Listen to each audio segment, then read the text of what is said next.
Oye, Iru, no te he dicho buenas tardes, que te quiero, ¿eh? Yo también, Julio. En breve voy a estar por allí y ya lo voy anticipando, señores y señoras, porque hoy se va a tocar este tema en profundidad en el único medio de comunicación libre y soberano de la red, sobre todo en Twitch. Vale. En junio, primera juntada de Dino Negacionismo en las playas de Barcelona. ¿Ah, sí? Lo tengo que decir. Sí.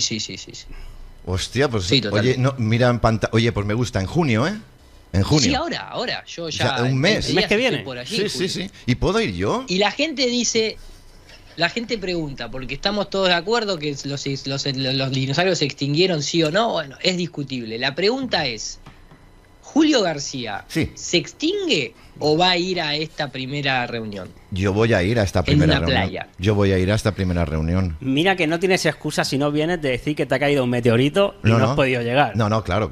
Es muy bien, David. Muy bien, David. Que esa ya no la sabemos, esa excusa, ¿sabes? La de meteorito es muy usada. Esa excusa ya la usaron los biólogos del siglo XIX. Ya está, Julio. Total. Esa excusa no la podés usar. Ya no tengo el comodín ese, ¿no? Bueno, a ver, pues, mira, empezamos por el tema este, Iru, si te parece ya, ¿vale? Me parece correctísimo. El llamado dino negacionismo, un término acuñado ¿por quién? Por mi prima. Por aquí lo tienen, por Iru Landucci, que ha vuelto a salir en notas de prensa. Iru. No. Estás como negacionista oficial en todos lados. No sabía, Julio, de qué iba el tema, así que explícanos, por favor. Yo no sé, sí. Sí, primero creo que obviamente vale destacar que el nombre Dino Negacionismo no es de Iru Landucci, es un trabajo en conjunto de gente que nos hemos reunido a cenar aquí en mi casa y en una mesa de debate donde se empezó a hablar de la Tierra plana y se empezó a comentar que de alguna manera por qué nosotros decimos que el cuestionamiento de la Tierra plana trae, o mejor dicho, sacude todos los estamentos de las creencias, porque obviamente, como muchas veces lo hemos explicado, tendremos que decir que si la Tierra es plana, entonces habría que rever mucho, sobre todo el pasado, los reseteos y todas estas cuestiones que se lleva puesto una falsa teoría de la evolución darwinista y este famoso meteorito que habría exterminado a los dinosaurios, pero que cuidado, todos se pusieron de acuerdo para morir y formar un pozo petrolero para que después venga Rockefeller y diga combustible fósil y todos los dinosaurios están muertos en el mismo lugar prácticamente.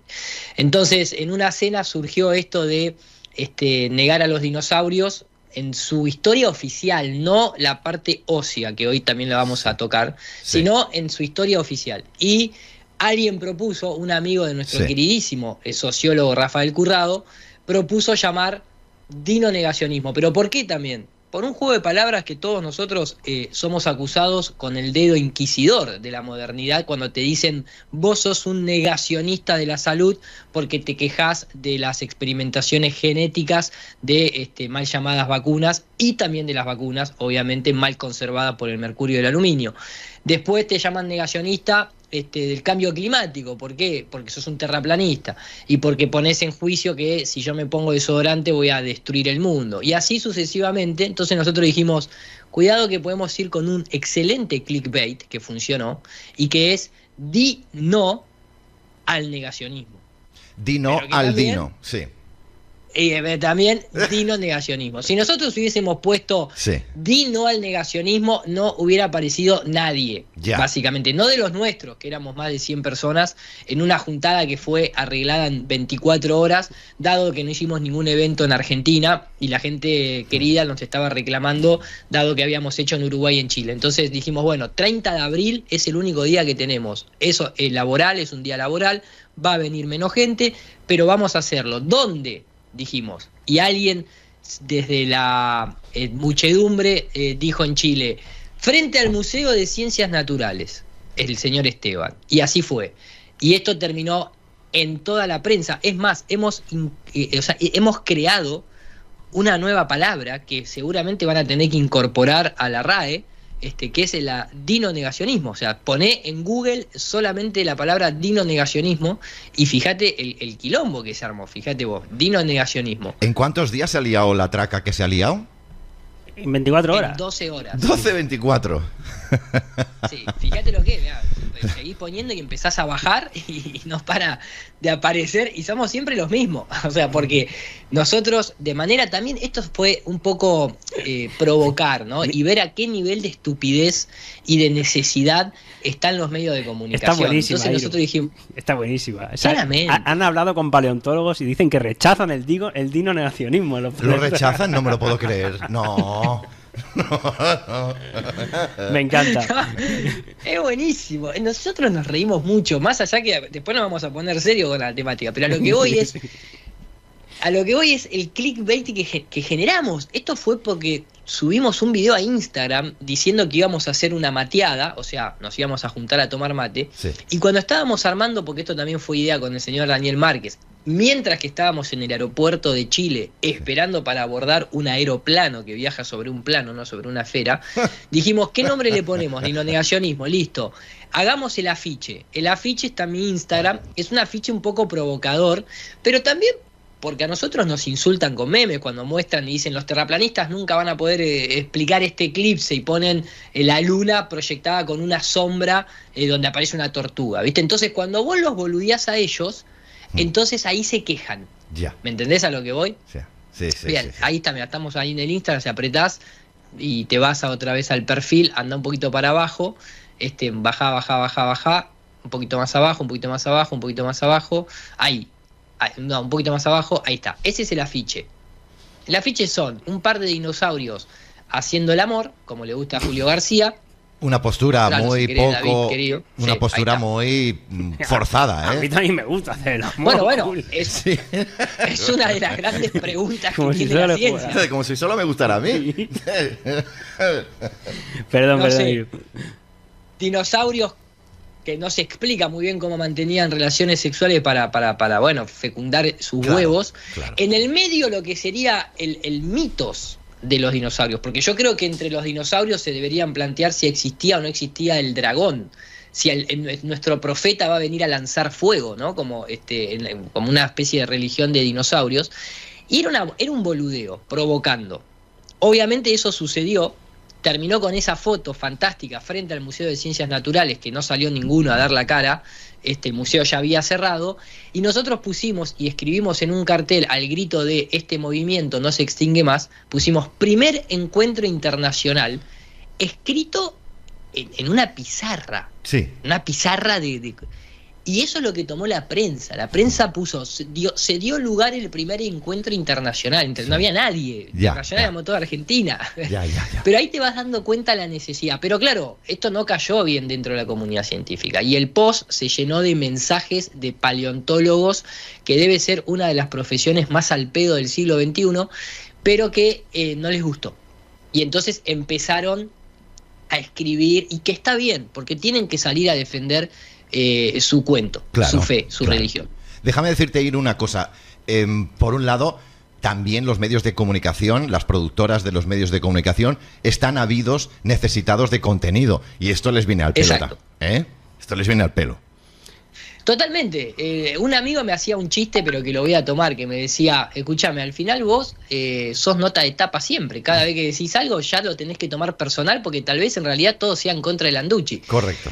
No, me reía, ¿no? Pero quiero decir, sí. O sea, la realidad es que hemos instaurado esa palabra, hemos tenido que salir a dar explicaciones. Y la realidad, y David esto lo sabe, Jordi también, Martín también, lógicamente, y si no lo sabés te vas a estar enterando hoy, Julio, sí, que hay un real debate si existieron o no los dinosaurios, cómo no los contaron. Claro. Otra cosa es la interpretación que le demos a huesos que pueden aparecer. Y cuando sea correcto podemos entrar un poco más en una temática seria al respecto. Ahora mismo, cuestión es que... Ahora mismo, Iru. Ahora mismo. Sí. Ah, mierda, no me dejas ni tomar un mate. No. Decime algo de... Yo empezaría diciendo... ¿Vas a estar en la primera... ¿Vos vas a estar en el encuentro en Barcelona de dinonegacionismo o no? Yo asistiré y si puedo acompañado de mi primer juguete de dinosaurio, a ver si lo encuentro en casa de mi madre. Exacto. Hostia, yo puedo ir con un vibrador, no tiene nada que ver, pero me hace ilusión. Bueno, si el vibrador es color verde y tiene escamas, sí, es permitido. Sí, así es. ¿Qué tienes otro tú? Hay que acercarse. ¿Está bien? Con algo que sea de la temática. No.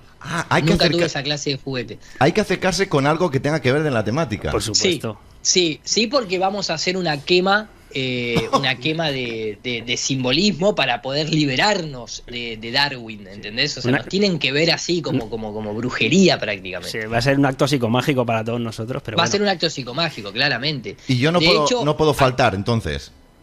No puede faltar. No puede faltar. No puedo. Julio, y con gafas, tienes que venir con gafas además, ¿eh? Vale. Mirá, si vos ponés, para que la gente se entienda, nosotros íbamos a cerrar la jornada, no nos dio el presupuesto por estar en Argentina, con un parripollo. Poné parripollo para que se entienda lo que es. Íbamos a hacer un parripollo al disco. ¿Por qué? Porque vos sabés que dentro de la historia de la evolución, parripollo imágenes, poné, porque mira, no sabía que había un sitio que llamaba parripollo. Ah, que salen los restaurantes, ahí está, el parripollo.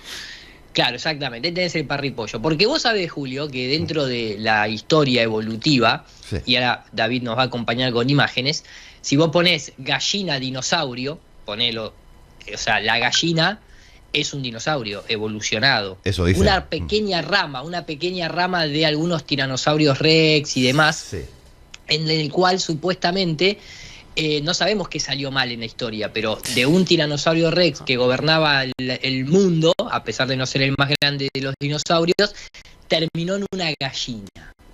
Y yo me rehúso a creer esto, me rehúso a aceptarlo. Algo salió mal, puedo, sí. Sí, algo salió mal. O sea, para mí, tal cual, yo no puedo vivir en esa esquizofrenia. Para mí la gallina es una gallina, señor. O sea, no puedo aceptar que estoy en convivencia con un tiranosaurio rex adentro de mi jardín. Me da miedo. Hombre, claro. Hombre. Entonces, ¿por qué nos fuerzan a creer y aceptar que la gallina es la evolución de un tiranosaurio rex? Bueno, por muchas cuestiones que tienen que ver con la justificación de tratar de encontrar un elemento conector, así como está el eslabón perdido para la humanidad, tienen que encontrar un elemento conector. Entonces nosotros dijimos, bueno, vamos a cerrar este evento cocinando un dinosaurio, o sea, pollos. Correcto. ¿En dónde? En un disco, haciéndolos a la parrilla, pero a su vez, en un acto de canibalismo, cocinados por sus propios ancestros, porque el carbón, el petróleo, supuestamente son productos fósiles de dinosaurios. Bien. Entonces, y a su vez, el fuego debería ser iniciado con un carbón que represente al meteorito lanzado a la barbacoa y que empiece ahí el acto ritual. No nos dio el presupuesto, Julio, lamentablemente.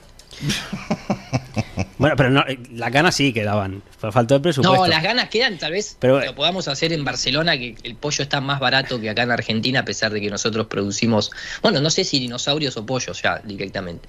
Es interesante lo que plantea. Sí, Iru, un segundo. Digo, es interesante lo que plantea Iru, ahora, más allá de la coña o de como que si lo hicieron como un clickbait o como para provocar también al sistema y a los medios oficiales, que cayeron todos y mordieron el anzuelo, obviamente. Pero es interesante también plantearse estas cosas, que nosotros nos las planteamos hace muchos años. Yo no tengo la verdad absoluta, creo que ninguno de nosotros, pero sí que es verdad que hay cosas más que llamativas, ¿no? Como que todo el tema del petróleo, los fósiles, venga de los supuestos dinosaurios, el tema de la teoría de la evolución, que no está demostrada ni mucho menos, siempre con el eslabón perdido y mucho más, no solo de una especie sino de muchas, porque es como el pez volador, el pez sigue siendo pez, ¿sabes? Por mucho que le salgan alas, no es un ave, por ejemplo, ¿no? O sea, no está demostrada, sí, lo que es. Hay adaptación, obviamente que hay adaptación de las especies, pero lo que es evolución de las especies, bueno, claro, aquí si queréis un día, creo que ya lo hemos tocado, pero podemos volver a tocarlo porque hay mucho por decir. Y en este tema también de la supuesta evolución de los dinosaurios y toda la historia que hay detrás. Entonces, Iru, tú mismo, si quieres empezar por quién fue los primeros que encontraron supuestos restos fósiles o lo que tú quieras. Acá hay una historia que es muy entretenida y a mí me fascina porque me gustan las historias que involucran al Vaticano, la nobleza negra, templarios, masonería. Creo que todos estaríamos de acuerdo que son interesantes, ¿no? Por eso la remera que dice, ¿no? Contra todos sus cómplices ahí atrás. Sí.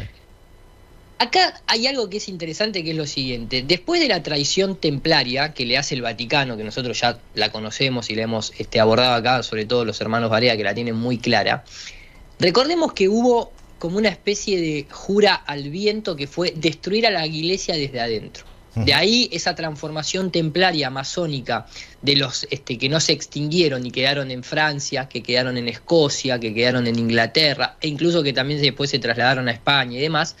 Se crea la orden jesuita.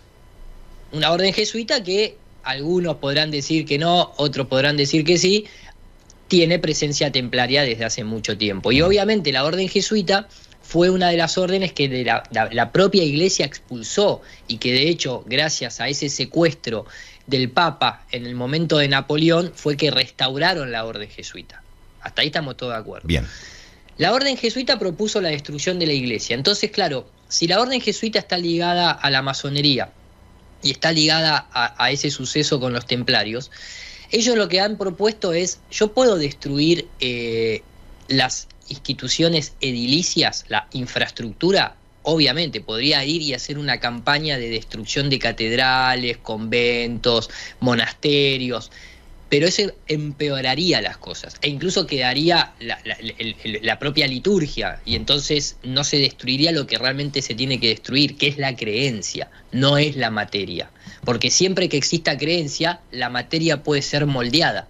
Ahora, si yo destruyo la creencia, ya no hay materia que sea moldeada, porque claro, esa materia no va a estar moldeada por la idea de la creencia. Sí, por lo tanto, ya nadie más va a querer levantar una catedral. Sí. Entonces, ¿cómo destruimos la creencia, según los templarios, masones, jesuitas, de esta Iglesia Vaticana, a la cual yo no estoy de acuerdo en absoluto? Yo esto lo estoy mirando desde afuera. Sí. Entonces, los tipos lo que dicen es: hay que ir a su libro sagrado, que es el libro de creencias, que es la fe cristiana. Sí. Y entonces tenemos que ir y decir todo lo contrario a lo que dice la fe cristiana, comenzando por el Génesis, más allá que el Génesis, como bien ustedes saben, el Génesis está inspirado en el Génesis babilónico, de cuando los judíos estaban en cautiverio en Babilonia hasta que fueron liberados por Ciro, ¿no? De ahí la gran imagen de Donald Trump como el nuevo Ciro.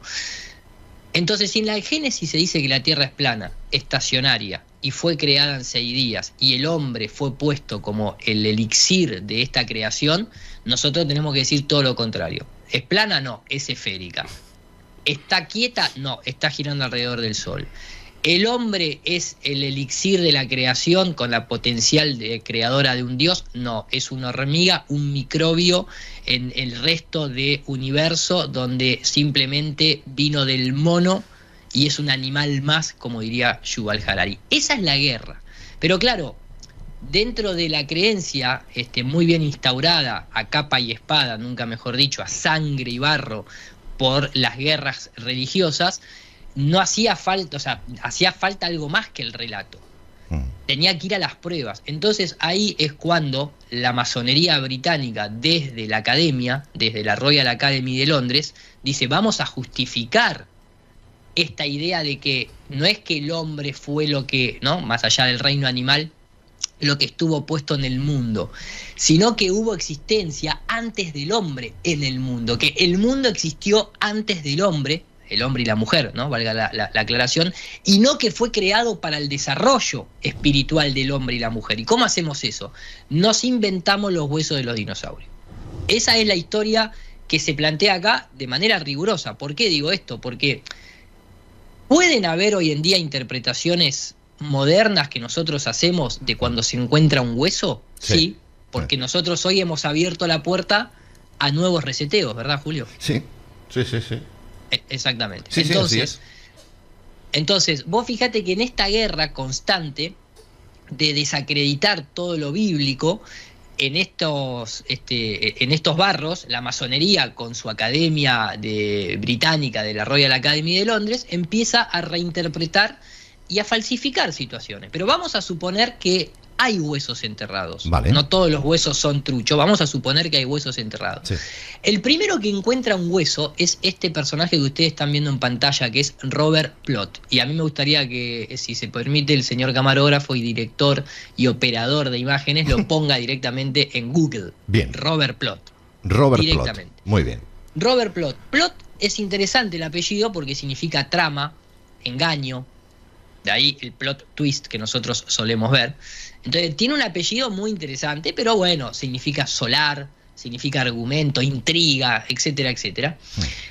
Robert Plot es el curador del museo de Elías. Ahí está, quédate ahí. Hostia, qué feo es el hijo puta, pero feo, ¿eh? Bueno, ahí. Fíjate lo que dice: Robert Plot atribuye hueso de dinosaurio a gigante. Sí. A gigante. Pero está bien esto. Claro, ahí está el tema. Claro. Robert Plot, alguien perteneciente a la masonería, que era el curador de Elías Ashmole, o sea, el museo de Elías Ashmole. Elías Ashmole es el padre de la francmasonería.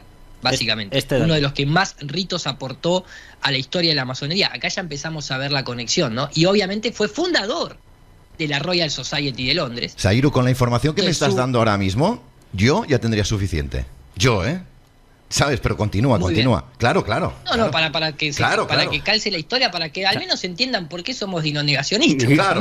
Esta es la parte un poquito más investigativa, revisionista, histórica y también hasta científica. Ahora vamos a acabar, pero de momento un poquito de dónde viene todo esto, de un tal Robert Plot, que era director de la institución del que fundó la masonería, de la Royal Society. Estaban todos un poquito unidos, ¿no? Claro. Y encima este hombre estamos viendo ahora cómo directamente él en su momento, aparte de traer todas estas investigaciones y hablar de dinosaurios y de la evolución, pero también asumía que podían ser huesos de gigantes.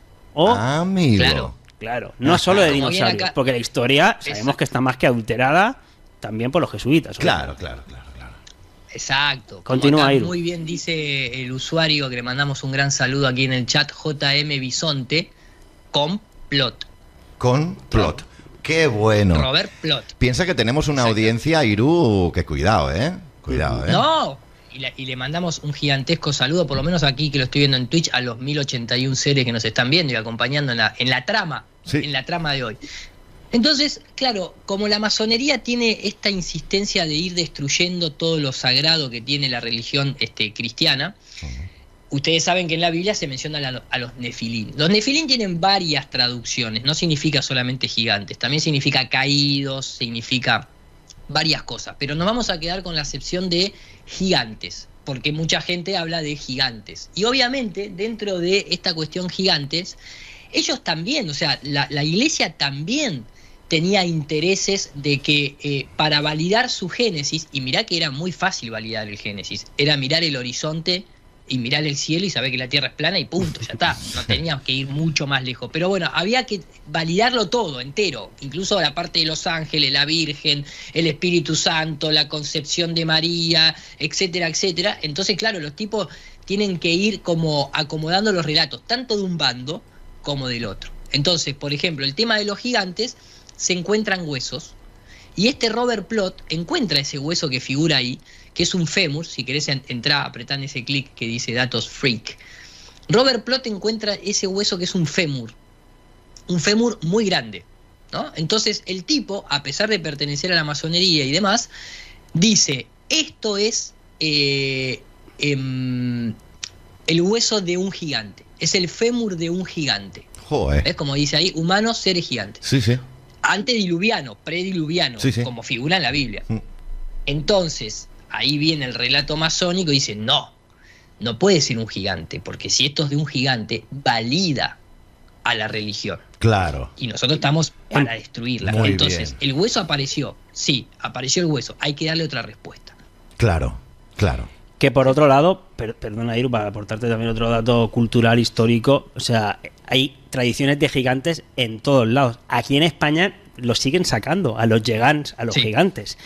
Aquí, en Cataluña, en el País Vasco, en un montón de lugares se habla de gigantes, pero muy naturalmente, y se siguen haciendo fiestas dedicadas a los gigantes, a los cabezudos, pero sobre todo a los gigantes. Y la propia palabra Patagonia son los patagones, los de las patas grandes. Claro. Y allí están las historias de los gegants, que se escriben igual que aquí en Cataluña también, en España, los gegants. Y son los patagones de las patas grandes. Entonces, tenemos a lo largo y ancho de todo el plano un montón de historias que le han llegado a la gente, más o menos inventadas, no lo sé, pero han llegado hasta nuestros días de esos gigantes, a los cuales a lo mejor se han podido encontrar huesos que luego, como dice Iru, se han querido atribuir a una especie que nunca nadie vio, que nunca se ha encontrado un esqueleto entero completo, y bueno, pues para afirmar un relato también relacionado con la Tierra esférica, con los meteoritos, con el espacio exterior, y no mires arriba. No, pero me encaja muy bien además, Iru y compañía y queridos espectadores, que estos jesuitas y demás compañeros de batalla hayan tergiversado la historia desde los principios, con una finalidad bien clara. Y la explicación, lo decía antes, con lo poco que me ha contado Iru ya me valía, pero ahora está contando más cosas y ahora me encaja mucho mejor. No es cuestión de ser negacionistas, es cuestión de ser revisionistas. Exacto. Es decir, revisionar la historia, porque creo que nos la han colado, y bendito 2020 que nos llegó esta pandemia para darnos cuenta de todas estas patrañas. ole por esta información y ole por este movimiento que acaba de nacer prácticamente hace muy poquito. O sea, que... Mirá, de hecho, por eso nosotros lo que decimos es: di no al negacionismo de cerrar tu mente, amigo. Es brutal. Sí, sí. Exactamente. Entonces, para cerrar la historia en esta primera parte, digamos que el hueso aparece. Nosotros hoy en día también tenemos que dar explicación a un montón de cosas. Lo que pasa que nos abrimos a otras cuestiones que tienen que ver con reinicios, con reseteos. Tal vez ese hueso de gigante fue un hueso de gigante en el sentido de que fue otra humanidad, que incluso tuvo un periodo que transicionó y hasta se pudo haber encontrado con una humanidad actual como nosotros la conocemos.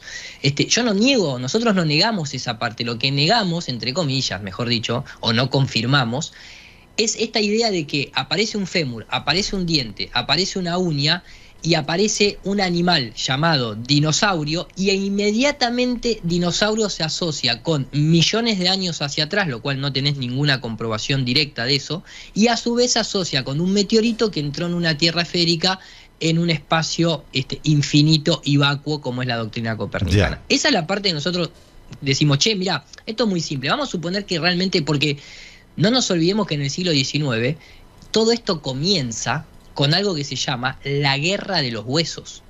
¿La guerra de los huesos? David, es claro, la primera vez. De los huesos, sí, sí, la primera vez que lo escuché. Claro.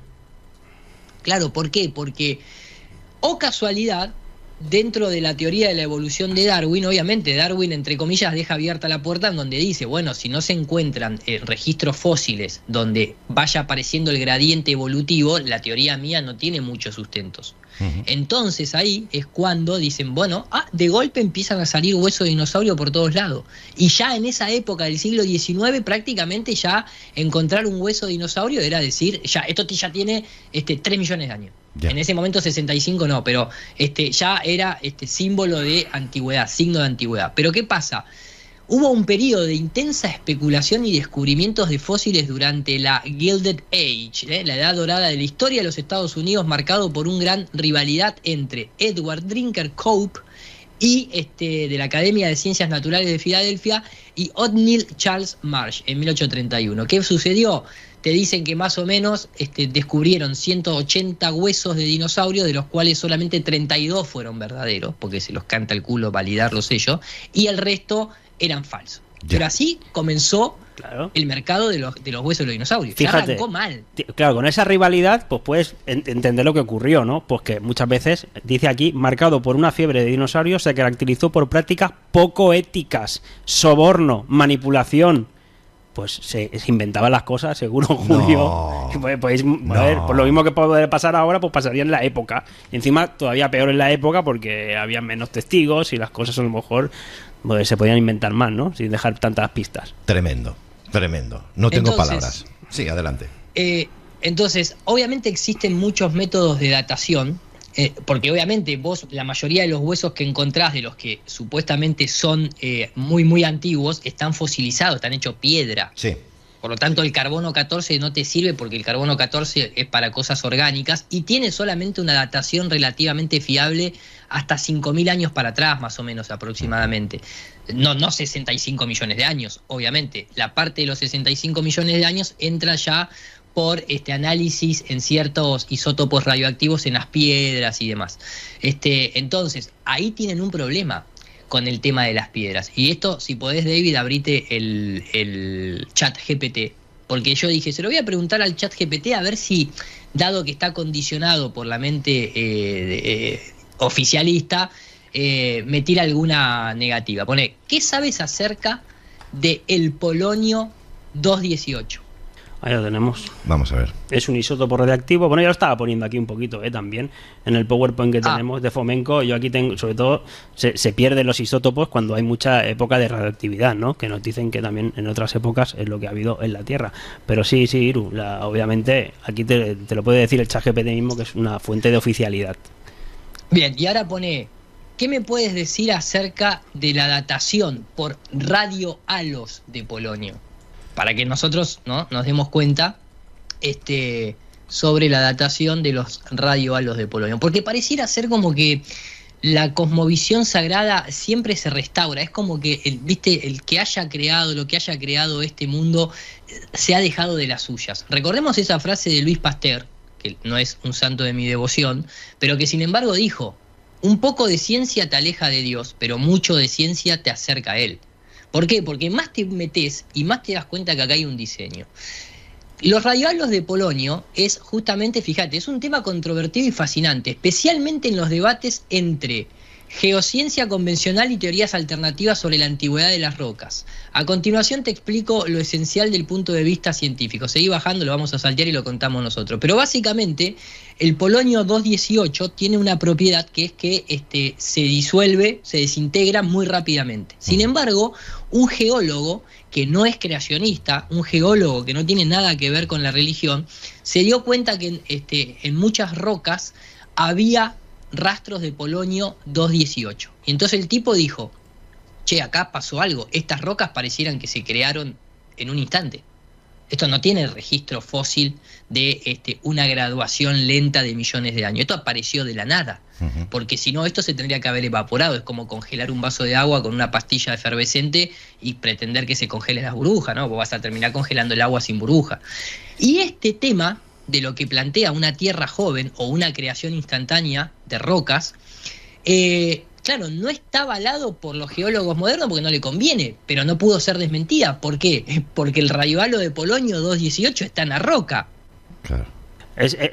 Obviamente el tema de la datación son muy controvertidas y ahora la teoría oficial los apoya porque ayuda a justificar las líneas del tiempo que ellos dicen. Recuerden que supuestamente los dinosaurios fueron exterminados con los meteoritos hace 65 millones de años. Ahora vas tú y lo explicas mejor, ¿no? Claro. Si es que puedes, porque claro, con esa distancia, ese tiempo es imposible. Claro. Pero sí, hay muchos métodos de datación, ninguno es absoluto, ninguno, ni siquiera de radiocarbono, ninguno es absoluto, todos son relativos y dependen de muchas cosas. Aquí los hemos explicado, recuerdo rápidamente, Iru, cuando hicimos la presentación de Fomenko, tienes desde la paleografía, de cómo se escribía antiguamente, que también déjate correr, el tema de la numismática, en este caso teníamos que ir mucho antes, con la dendrocronología, con los árboles también, pero también tiene miga en el sentido de que no habían árboles en esas épocas, con lo cual es imposible que me vengas a datar, pero sobre todo utilizar la teoría de los estratos, y la teoría de los estratos también, no siempre lo que hay abajo es más antiguo que lo que hay arriba. No siempre, y aquí lo explicamos, mostramos, tengo vídeos, etcétera, etcétera. Entonces, y luego pues el relato histórico, que intentan siempre pues aunarlo con el relato oficial de la historia, ¿vale? Y más o menos, al menos que quede aquí explicado y dicho. Y yo tengo un vídeo muy bueno, Iru, que tú no sé si lo has visto, yo lo tengo guardado aquí, que precisamente habla del tema de los tejidos blandos y el colágeno. ¿Lo tienes? Ahora lo ponemos. Pues ahora te lo pondré porque te viene a decir por favor. Acaba. Entonces, esta guerra templaria vaticana continúa, y entonces, claro, van habiendo evidencias. Esta todavía no, porque los radiohalos de polonio es moderna y justamente es controversial y la ciencia oficial no la quiere agarrar, pero ahí lo dice, los radiohalos de polonio existen y son reales. Entonces, la datación de la roca de los 65 millones de años te la metes en el tuje, vamos a decirlo así. ¿El tema cuál es? El tema es que, claro, empiezan a aparecer indicios muy curiosos. Por ejemplo, todos sabemos que se han encontrado un montón de fauna marina, del estilo glisofonte, como no me acuerdo cómo se llama, almejas y demás, a 3.000 metros de altura. Ah, sí, entonces, aquí. Ahí hay una Sí. Claro, entonces, ahí hay una evidencia. Obviamente los nombres nosotros creemos desde el lenguaje. Entonces, si vos agarrás un fósil de estos marinos circulares incrustado en una roca y le pones algo que termine con donte, tu mente ya lo va a asociar a 65 millones de años. El objeto está ahí, vos no sabés cuánto tiene. No importa, está ahí. Entonces, ¿el punto cuál es? Hay que dar una explicación. Entonces vienen los bíblicos y te dicen, esto es prueba del diluvio. Exacto. Y entonces, claro, viene la masonería y te dice, no, eso no es el diluvio, eso es que hubo un cataclismo, que el mundo se pudo haber inundado y contribuyó con la muerte de los dinosaurios también, seguramente, o cayó un meteorito y ese meteorito que cayó, como cayó en la península de Yucatán, cayó en una área costera, hizo que toda el agua volara con todos los peces, etcétera, etcétera, y la gravedad los volvió a meter para la Tierra y quedaron a 3.000 metros de altura. O te explica la inversión de los polos también. Y la inversión de los polos hizo que los mares, donde está ahora la Tierra, etcétera. Exactamente. Entonces siempre va a haber que dar una explicación. Nosotros, yo por lo menos la tomo y digo, entonces si vamos a hacer, por ejemplo, una datación por comparativa, nosotros hoy conocemos lo que son los OPARTs, ¿no? Sí. Y hay charlas al respecto, si podés ponerlo, para que la gente entienda lo que es una comparativa. Un OPART supuestamente es un objeto fuera del tiempo. ¿Pero por qué es un objeto fuera del tiempo? Porque nosotros lo estamos analizando con con el tiempo nuestro moderno. Entonces, claro, vos ves en las paredes de Egipto, ves algo que se parece a una nave extraterrestre, a un helicóptero, y tu objeto comparativo es con la modernidad. Ahora, no significa que el egipcio estaba haciendo un helicóptero. No significa que esa miniatura que aparece ahí dorada, que es precolombina, sea un avión. Eso seguramente, como bien dicen, es un pájaro. Tu mente lo moderniza y dice es un avión. Por lo tanto, hacer una datación por comparativa, entonces cabería la posibilidad de los árboles gigantes. Si vamos a ir a la comparativa, ponelo David, entonces nosotros le decimos a los geólogos modernos, che, ¿hay indicios de reinicio? ¿Hay indicios de una Tierra distinta a la actual? Porque si vamos a comparar, la pucha, que se parece un árbol gigante a un árbol chiquito. Ya. ¿Se parece o no se parece? Sí. ¿La madera cuando se fosiliza no se vuelve roca? Sí, sí, claro. Entonces, ¿por qué esto no es válido? Y sí es válido la comparativa de que encuentro un hueso, que ni siquiera encuentro el esqueleto entero, y ya sé el color de pintura, a qué velocidad corría el dinosaurio, cuántos dientes tenía, si había cagado la noche anterior, si tenía plumas, si estaba acompañado con su mamá, con su papá. No se puede eso. No, eso es un claro. invento. Eso es un invento.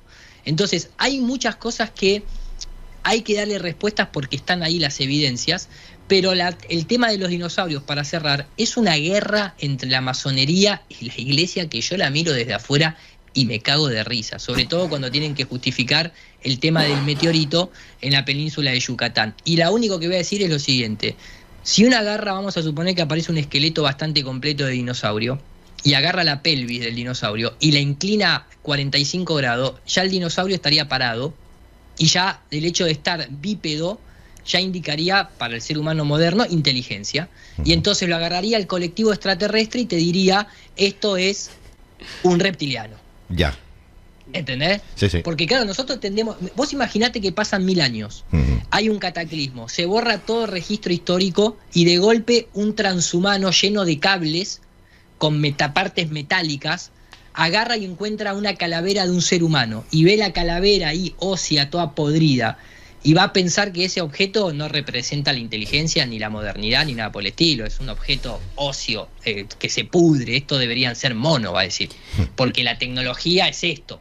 Entonces, ¿yo por qué no puedo pensar que el dinosaurio era la mascota de un reptiliano? Si soy un Claro. Del colectivo extraterrestre. Claro. Claro, no? ¿Entendés? O sea, ese es el punto. Acá es la historia que se crea sobre el objeto cultural. Y obviamente, para cerrar, antes se decía que los dinosaurios se extinguieron por erupciones volcánicas, hasta el año 1970 que aparecen unos mexicanos y justo ven un cráter a 10 kilómetros bajo el agua, parte del cráter 10 kilómetros bajo el agua, la otra parte sobre la zona continental ahí en Yucatán, y en lugar de pensar que ese cráter puede ser producto de un geyser gigante, una burbuja de abajo de la Tierra como lo ha habido, no, inmediatamente había que asociarlo al espacio exterior y había que decir que esto venía de un meteorito que jamás fue encontrado. O sea, eso que están ahí, ninguno de todos esos, jamás se vio la piedra del meteorito, no hay ni siquiera arrastre, es como si hubiese caído recto en 90 grados. Y hay mucha gente del mundo geológico que dice, eso es una erupción interna, es una burbuja, si se quiere, que hizo explosiones hacia afuera. Y me acuerdo yo que con el tema del universo eléctrico que hicimos la presentación también pusimos un vídeo de que se puede hacer con electricidad esta especie de cráteres. ¿Te acuerdas, Iru? Exactamente. Por lo tanto, el tema del dinovenacionismo es mucho más amplio de lo que parece. Yo tengo ahí, ayer hice un directo con un amigo hablando y todo esto que estamos comentando, mostrándolo con imágenes y demás. Ahora David va a poner ese video. El tema que quiera que quede claro es, Sí, seguramente hay fraude con los huesos, los ponen, los entierran para que después los saquen, igual que han hecho falsedades con el alunizaje y demás, porque hay conflictos de intereses. Hoy en día un hueso de dinosaurio llega a valer hasta $12 millones. Hay fábricas en China, en Estados Unidos, en Europa, que fabrican huesos para exhibir en los museos, etcétera, etcétera. Pero tal vez haya huesos verdaderos. Entonces, a esos huesos verdaderos depende el colectivo, depende la creencia, depende la ciencia con la que se opere, le van a terminar dando distintas interpretaciones. Lo que nosotros no avalamos por cuestiones obvias es la historia oficial de los dinosaurios, porque eso para nosotros pertenece a una guerra entre la iglesia y la masonería para autodesacreditarse, no para ir en búsqueda de la verdad. Ahí tienen el ejemplo que decía el reptiliano. Eso se planteó en una revista de ciencia. Decían, esto puede ser el eslabón entre el dinosaurio y el mono, sí, que después terminó siendo mono. Y planteaban esto y todo bien, y lo planteaban y lo ponían erguido y lo ponían ahí con 2 brazos, y así ¿Y quién te va a decir que eso es mentira? No, claro. En todo caso, alguien te tendría que decir, bueno, tendría que aparecer los restos fósiles para que esa teoría sea válida, pero no la podemos descartar. Entonces, todo un delirio para no hacerse cargo de que esto está creado para nosotros, básicamente. Sí, porque muchas veces estas piezas que encontramos en los museos, ya no solo que no están las verdaderas, que las tienen guardadas abajo, dicen, no las podemos mostrar, que se deterioran y tal, pero muchas veces también es que no tienen todo el esqueleto completo. Luego las han tenido que remodelar o que rehacer o que añadir con piezas sí, de yeso, de plástico, etcétera, etcétera. O sea, no está el esqueleto completo. La mayoría de las veces. No, yo porque lo tengo investigado, no está. Y así que eso, que no solo fue una juntada del dino-negacionismo, sino que tiene mucho más de detrás también, incluso de revisionismo histórico y científico. Y yo 2 cositas antes de acabar. Recuerda lo que ha dicho, que le ha gustado esto a el hombre ¿no? Que fue un poquito también uno de los primeros del director del museo que trajo todo esto, de la Royal Academy de Londres, de la francmasonería, Robert Plot, el complot, que este hombre también fue el que en su momento hizo los primeros círculos de las cosechas famosos, que muchos creen que vienen extraterrestres y las hacen cada verano o cada primavera, sobre todo en los campos de Inglaterra. Bueno, antiguamente decían que era el demonio, ¿no? Míralo, aquí está. Sí, eso es. Es que era el demonio segando los campos. Exacto. Sí. Entonces, Iru, también es interesante que la misma persona o personaje está también todo esto relacionado. Denos derecho a cuestionar, muchachos. Denos derecho a cuestionar. Claro, al menos, coño, hostia. Mira, a mí, para acabar, 2 cositas. Una, que precisamente en la novela de George Orwell nos dice esto. ¿Has visto alguna vez esos huesos, Winston?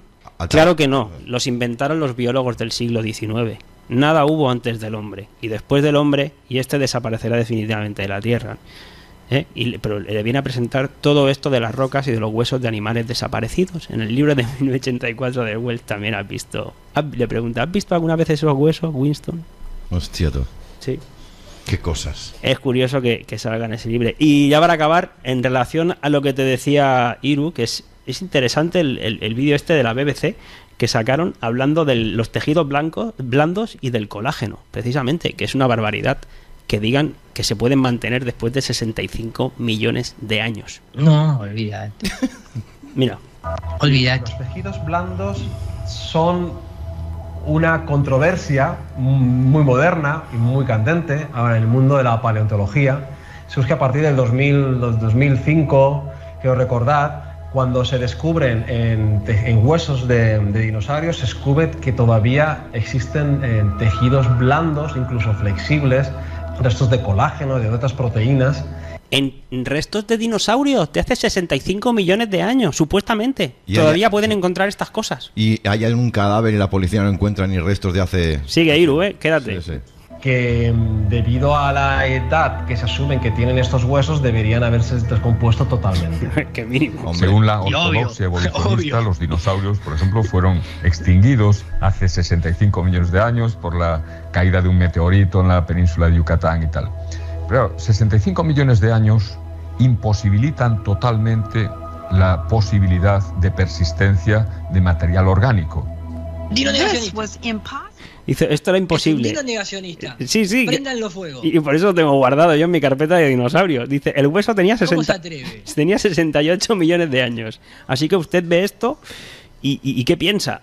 Y dice, pues no sé lo que quería decir a nadie, pero te van a ridiculizar, ¿no? Sí. Y entonces le dije al técnico, pues muy bien, hazlo, no me lo creo. Sin embargo, muestra, seguían ahí. Entonces las cosas flexibles parecían vasos sanguíneos. Sí, transparentes y tal. Y aquí, espera, vamos a poner esto, ya lo dejamos, pero... Hemos descubierto que los tejidos blandos pueden resistir 75-80 millones de años. Nah. ¿Sí? ¿En serio? Hombre, si son tejidos de dinosaurio y hay colágeno y tejidos blancos, son de esa supuesta época. Entonces lo que te plantea este hombre ahora, pues, lo de todos, ¿no? Pues, o nos están mintiendo con los huesos, o nos están mintiendo con la época de los dinosaurios, o directamente él no lo plantea, lo planteamos nosotros, no son de dinosaurios, porque no existieron nunca. Claro. Las posibles explicaciones que dicen, no, esto es contaminación ambiental bacteriana, pero es que las bacterias no producen colágeno. Se postulaba que podía ser el hierro de la hemoglobina que ayudara a preservar. Esta probeta que ha sido extraída se ha contaminado y por tanto nos valga. ¿Y cómo sabemos que se ha contaminado? Hombre, porque de estas edades que son imposibles. Si cogemos por ejemplo el colágeno, que es una proteína, dependiendo de la temperatura, a 20 grados, pues podríamos encontrarnos con esos de colágenos después de unos 20.000, 22.000 años. A 15 grados podrían durar unos 180.000 años y a 0 grados como mucho 2,8 millones de años, que es una cifra muy significativamente inferior a los 68 millones de años que se supone tienen estos restos. No, esta no es la lógica. Sabemos empíricamente que los tejidos blandos no pueden resistir el paso del tiempo y que con 75-80 millones de años no deberían estar ahí en absoluto. Y todo esto pues muestra que hay algo que está muy erróneo en el concepto popularmente difundido y aceptado sobre la historia de la Tierra. Sobre la historia de la Tierra. Ahí lo dejo para que cada uno pues cuestione, busque, investigue y saque sus conclusiones. Yo no he sido, Yo no he sido. Ese silencio es muy elocuente, Sí. Silencio es muy elocuente. Así que, Iru, nada, ahí lo dejamos, ¿no? El tema del dinonegacionismo para que cada uno, como digo, pueda buscar y cuestionar, pero más que interesante, y no solo fue una quedada que se ha hecho viral, sobre todo en Argentina, sino que tiene mucho más de trasfondo. Claro. Totalmente, porque volvemos a lo mismo, y es lo que nos hemos estado tratando de encargar de cada uno investigar. Acá lo más importante para el sistema es que vos no sepas quién sos, de dónde venís, por qué está acá y cómo se creó este mundo de existencia para nosotros como todas las especies. Sí. Entonces hay que desviar el camino para lo que sea y argumentar desde la cantidad, no desde la verdad. Y por lo tanto hay que meter en la sopa todo, hueso, meteorito, hueso de dinosaurio, Big Bang, fondo de microondas, naves espaciales que van a buscarlas del comienzo de las estrellas, astronautas en la Luna, astronautas en Marte, agujeros negros, todo, ¿para qué? Para sacarte la visión de ahora, de aquí, del presente, del mundo, como más se te expone y te está hablando, el mundo te está hablando, y vos te estás escuchando a un tiranosaurio rex, maestro. No. O sea, los agujeros negros no me los toques. Yo, en esto de los dinosaurios, o sea, han llegado a afirmar y a decirnos cómo se escuchaba un dinosaurio. No sé cómo serían las cuerdas vocales, pero ellos afirman que saben cómo este supuesto bicho animal emitía sonido. Sí. Igualmente, claro. Vale aclarar que hay un documental que explica, porque prácticamente hasta que no apareció Hollywood con Jurassic Park, más o menos no se tenía, y ahí te dicen, ¿sabes de dónde sale el sonido del T-Rex de Jurassic Park 1? Del grito de un koala. Esto es literal, Un grito de un koala. Sí. Todo vale. Te lo voy a buscar. Grito de un koala, sí, te creo. Es decir, que si hubieran puesto el sonido de una ventosidad, no lo hubiéramos comido. O sea, al final... Sí, y claro, si nadie escuchó nunca para comparar. Claro, efectivamente. Bueno, hasta aquí el tema del dinonegacionismo. Yo pensaba hacerlo más corto, pero creo que va a valido el espacio que le hemos dado para que los oyentes pues, también puedan profundizar un poquito en toda esta historia. Sí que ha valido la pena, porque yo soy consciente... No, para. Dime. No estoy mandando a David. Pero ponga a todo volumen. Vamos. Ahí va. Ahí va, a todo volumen. ¡Ole!